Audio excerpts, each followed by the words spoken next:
गुरु गोविंद दोनों खड़े, काके लागू पाए। बलिहारी गुरु अपने, जिन गोविंद दियो मिलाए। सब धरनी कागज करूं, लेखनी सब बन राय। सात समुद्र की मसी करूं, पर गुरु गुण लिखा न जाए। गुरु जी को करिए वंदना, भाव से बारंबार। नाम सुनो का से किया, जिसने भव से पार। नत है मेरे देव जी तब सम्मुख मम्मात। इसके ऊपर अब सदा रखियो मंगल हाथ। दोनों कर को जोड़कर मस्तक घुटने टेक। तुझको हो प्रणामम शत शत कोटि अनेक। आज महान पर्व है गुरु पूर्णिमा का। मुझे तो पुरानी याद आ रही है महाराज गुरुदेव की। बहुत छोटा था मैं, अभी राम शरणम हरिद्वार वाला पूरा नहीं हुआ था। 2-3 कमरे बने हुए थे, एक हॉल बना हुआ था। तो महाराज जिन्होंने हरिद्वार देखा है, गंगा निवास से ज्योति लेकर गुरु पूर्णिमा वाले दिन आए थे। आकर परमेश्वर का पूजन करके और दोनों हाथ खड़े करके सबको आशीर्वाद दिया था। और पिताजी ने गाया था कि भले बुरे सो तेरे गुरुजी, भले बुरे सो तेरे। आज भी ऐसे महसूस हो रहा है कि महाराज वैसे ही दोनों हाथ उठाकर हमको सबको आशीर्वाद दे रहे हों और कह रहे हों कि ज्योत जब राम नाम की जगे, संकट सर्व सहज से भगे। मांगू मैं राम कृपा दिन रात, राम कृपा हर सब उत्पात। राम कृपा लेवे अन संभाल, राम प्रभु हैं जन प्रतिपाल। तो आज गुरु पूर्णिमा का महान दिवस है। महाराज ने कहा है कि ब्रह्म भूल में भटकते उदय हुए जब भाग। मिला अचानक गुरु मुझे और लगी लगन की लाग। ब्रह्म भूल में वहमों में पड़ा हुआ था, इधर उधर बिखरा हुआ था, भटकन की जिंदगी बसर कर रहा था। ब्रह्म भूल में भटकते उदय हुए जब भाग। जब मेरे भाग्य उदय हुए, ऐसे नहीं, जब किस्मत का सितारा बुलंद हुआ। मिला अचानक गुरु मुझे और लगी लगन की लाग। कुमति कूप में पतन था, पकड़ निकाला हाथ और धाम बताया ईश का, देकर पूरा साथ। लेकिन आज का दिन किस लिए है?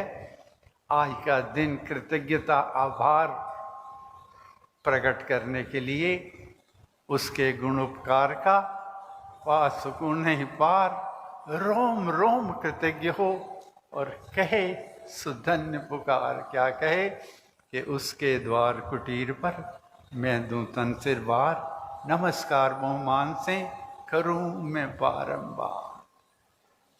तो मुझे ये कहना है कि हमारे गुरु सतगुरु स्वामी सत्यानंद जी महाराज हैं। हमारे सतगुरु वही हैं। उन्होंने हमारे को पिताश्री दिए, उन्होंने हमारा पोषण किया। और मैं तो एक साधारण सा आप जैसा हूँ, जो कर्तव्य कर्म सेवा के कर्म महाराज ने दिए हैं, सौंपे हैं। आपसे महाराज के दरबार में भी यही आज के दिन विनती है, यही अर्जी है कि उनको सुचारू रूप से निभाकर आपके चरणों की धूल को मस्तक से लगाकर उसकी महाराज की कृपा का पात्र बन सकूं। मेरा दिल दुख रहा था अभी, मेरा दिल करता था छाता लेके बाहर जो खड़े हैं उनके छाता लेकर बैठ जाऊं मैं। इतनी धूप में आप बैठे हो, लेकिन आपकी भावना है, आपकी श्रद्धा है, आपका प्यार है, उसका कोई मोल तोल बोल नहीं हो सकता। दूसरा मुझे कहना है कहते हैं कि संतों के पास एक व्यक्ति गया, जाकर उनकी पूजा आराधना करने लगा, उनका शिष्य बन गया। वो संत गंगा के किनारे रहा करते थे और सायंकाल को गीता का पाठ किया करते थे, ज्ञान दिया करते थे। जब 15-20 दिन बीत गए, महीना गुजरने को था, तो वो आया, कहने लगा महाराज आपके गीता ज्ञान में आनंद भी बहुत आता है, मस्ती भी मिलती है, मन को सुकून भी मिलता है, लेकिन मेरी समझ में तो कोई आया नहीं, मुझे पल्ले कुछ नहीं पड़ा, ज्ञान मेरे को समझ में कुछ नहीं। मैं सुनता हूँ, सुन के मन की शांति मिलती है, ठंडक मिलती है, इतना ही है, मुझे समझ कुछ नहीं आई। तो मुझे बताइए कि उस ज्ञान को पाने के लिए मैं क्या करूं? तो संतों ने कहा कोई बात नहीं बेटा, एक टोकरी थी पड़ी हुई दूर, कोयले के, उससे कोयला ढोते थे, सारी कालक लगी हुई थी, सारा उसमें कोयले के दाग और छोटे छोटे टुकड़े थे, कण कोयले के भरे हुए थे उस टोकरी में। कहने के बेटा जाओ और जाकर गंगा माँ से अंदर जाकर इस टोकरी में जल भरकर लेके आना, मुझे ज़रूरत है, परमेश्वर को चढ़ाएंगे। वो गया, टोकरी को पानी में डाला, टोकरी बाहर निकाली तो टोकरी में पानी कहाँ रुकना था, टोकरी लेके आ गया। कहना महाराज पानी तो रुका नहीं। कहना कोई बात नहीं, अगले दिन फिर जाओ। जब 7वां दिन हो गया तो शिष्य ने कहा महाराज आप मुझे रोज भेज देते हो, आपको पता भी है कि टोकरी में पानी नहीं रुकता, जल नहीं रुकता, फिर क्यों कहते हो भर के ले आ? कहने लगे बेटा जब ये टोकरी आई थी इसका क्या रंग था? कहना महाराज काला था, कोयले से भरी हुई थी। कहने लगे आज कैसी है? कहने लगे महाराज आज तो चमक रही है, आज तो उसमें उजाला दिखता है। तो कहने लगे ऐसे ही जो ज्ञान गीता का ज्ञान है, परमेश्वर का ज्ञान है, परमेश्वर का सिमरन जो करता है उसका जो पात्र है वो निर्मल हो जाता है। जिस पात्र में ईर्ष्या, द्वेष, अहंकार, क्रोध इसकी अग्नि भरी हुई है, वो पात्र निर्मल हो जाता है। उस पात्र निर्मल होने में उसके जो छेद हैं वो अपने स्वतः ही बंद होने लगते हैं, और जब पात्र निर्मल हो गया तो कृपा भी अवतरित होकर उसमें ठहरने लग जाती है। तो मुझे ये कहना है कि ये कभी नहीं कहना कि हमें कुछ मिला नहीं, हमें कुछ समझ नहीं आई, हमें कुछ ज्ञान नहीं हुआ। दूसरा महाराज ने कहा है कि सच्चे संत की शरण में बैठ मिले विश्राम, मन मांगा फल तब मिले जब जपे राम का नाम। कहते हैं कि शांति देवघर में रहती थी, देवलोक में। देवलोक में बैठे बैठे उसको बहुत बरस हो गए थे। तो एक दिन विष्णु जी महाराज के पास गई, कहने लगे महाराज मैं बहुत दिन हो गए यहाँ रहते हुए, मैं भ्रमण करना चाहती हूँ, धरती लोक पर जाना चाहती हूँ। कहने लगे जाओ वहाँ जाकर देखो। शांति धरती लोक पर आ गई।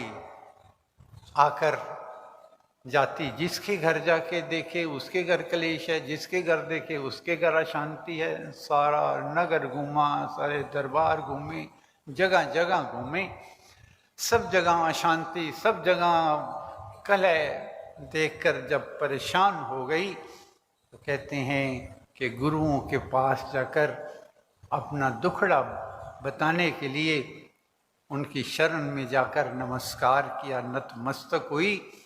लेकिन उनकी चरण शरण में जाकर नतमस्तक होने से ही उसको इतना सुकून मिला, इतनी शांति मिली कि वो शांति गुरु के चरणों को होकर रह गई, वापस गई ही नहीं देवलोक में।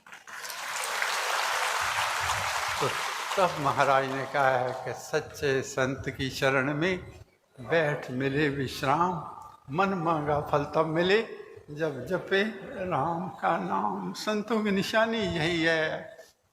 महाराज कहा करते थे संत को, सच्चे संत की क्या निशानी है? जिसके जितना नजदीक जाओगे और नजदीक जाने का दिल करेगा, और करीब जाने का दिल करेगा, मन को ठंडक मिलेगी, शांति मिलेगी, चैन मिलेगा, सुकून मिलेगा।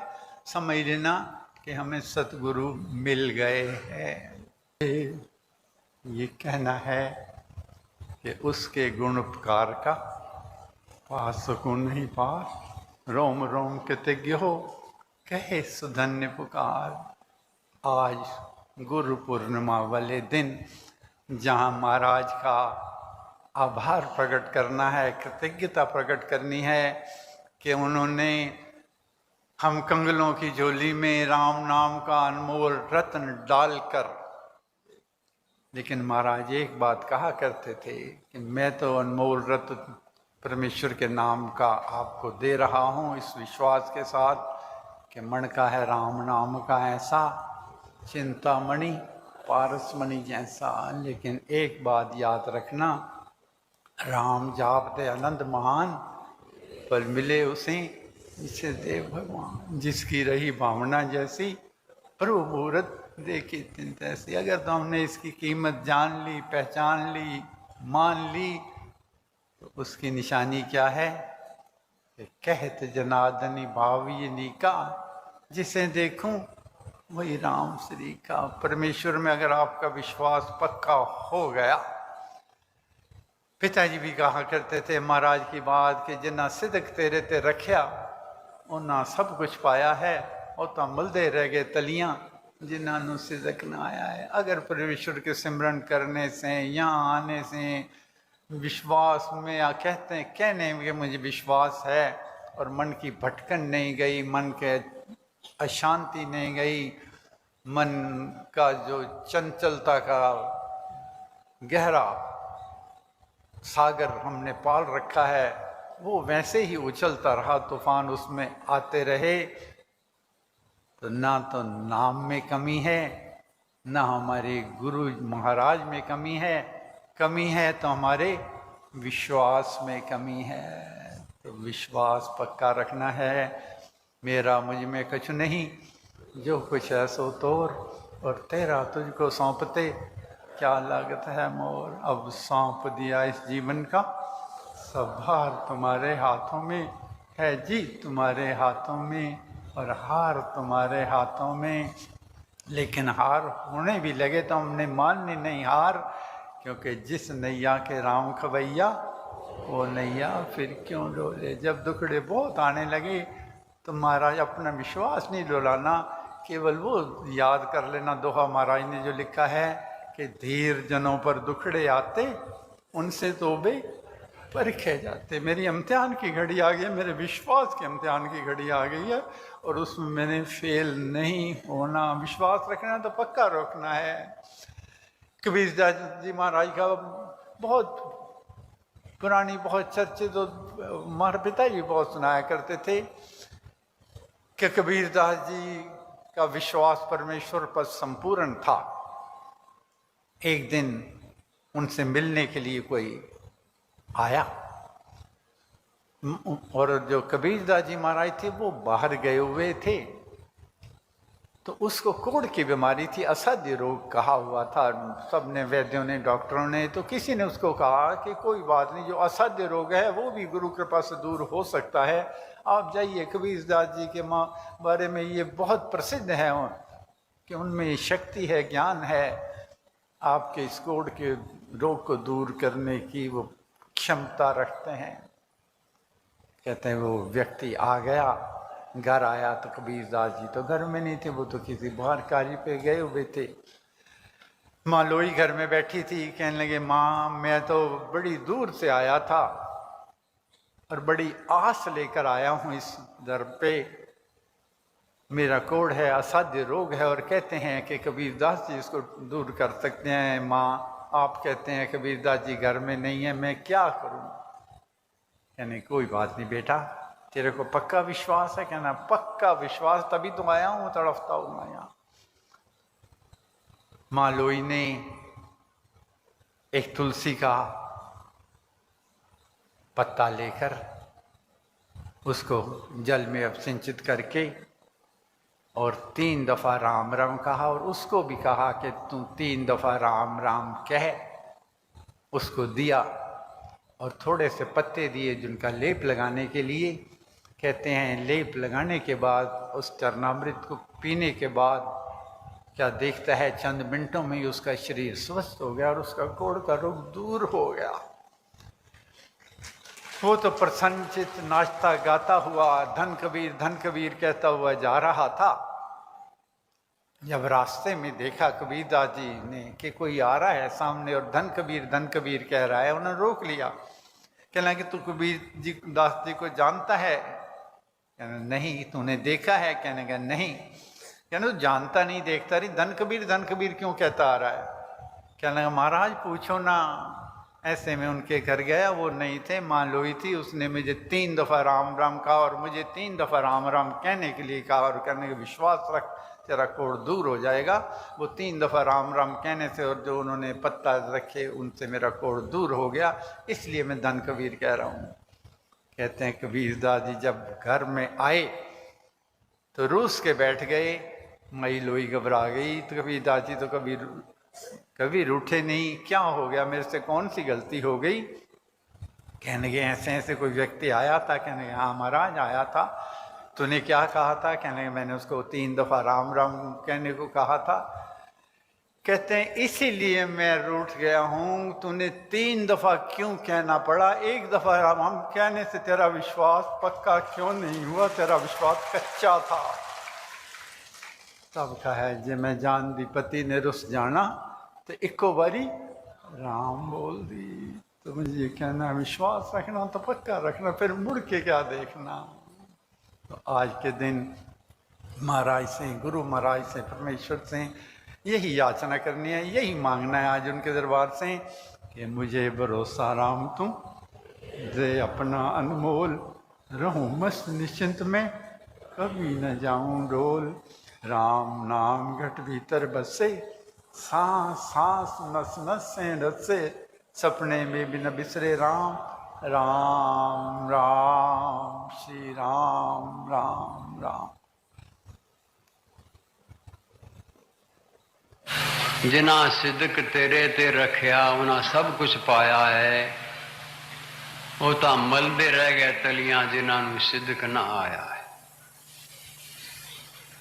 सबसे बड़ी बात भरोसे की है, विश्वास की है। विश्वास है तो राम नाम जो है, माला जो है, मन का राम नाम का ऐसा, चिंता मणि पारस मणि जैसा। विश्वास है तो राम नाम पारस मणि है, चिंता मणि है। नहीं विश्वास है तो तेरे को क्या लाभ होगा तू खुद समझ ले।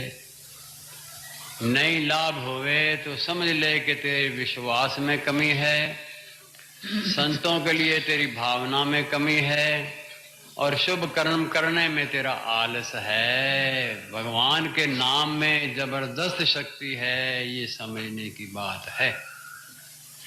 इस वास्ते महाराज अक्सर कहा करते थे कि जो कोई महापुरुष कहते हैं, जो कोई ग्रंथ कहते हैं, उनको सुनना, मनन करना, ये भी अभ्यास करना चाहिए।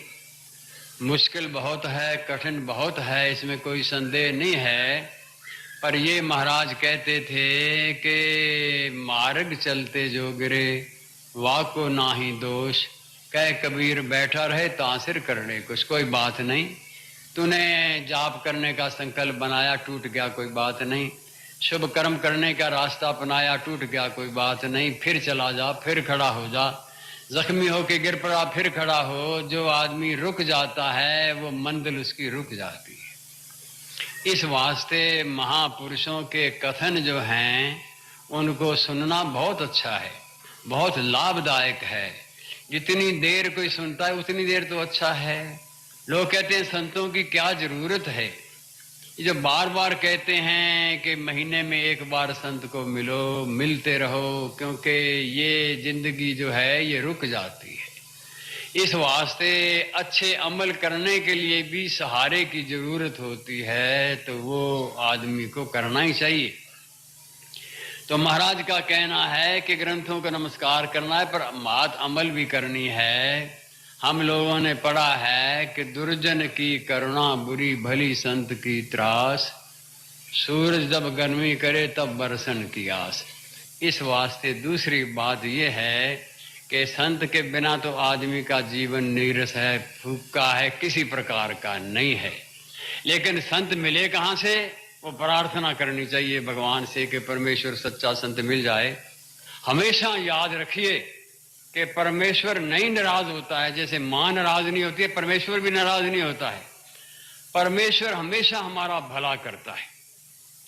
कभी तो परमेश्वर हमको सुख दे के भला करता है, कभी परमेश्वर दुख दे के भला करता है, कभी परमेश्वर हमारे को राजी करके भला करता है, कभी बीमार करके भला करता है, कभी परमेश्वर किसी को मना के कृपा करता है, कभी किसी को रुसा के कृपा करता है। परमेश्वर कभी अच्छे दिन लाके कृपा करता है, कभी कठिनाई के दिन लाके कृपा करता है। हमेशा याद रखिए कि परमेश्वर माँ की तरह है। परमेश्वर जब भी करता है वो भला करता है, परमेश्वर बुरा नहीं करता है। इस वास्ते परमेश्वर की कृपा, परमेश्वर का आशीर्वाद जो मानना है, परमेश्वर की दया माननी है, यही समझना है कि भगवान कभी भी किसी का बुरा नहीं सोचता है, परमेश्वर भला सोचता है। तो मेरा यही कहना था कि भगवान की कृपा है। गुरु महाराज के चरणों में तो सिर रखिए, पर उनकी वाणी का भी आदर करिए। महापुरुषों को नमस्कार भी करिए, लेकिन जो उनकी वाणी है उनका भी आदर करिए।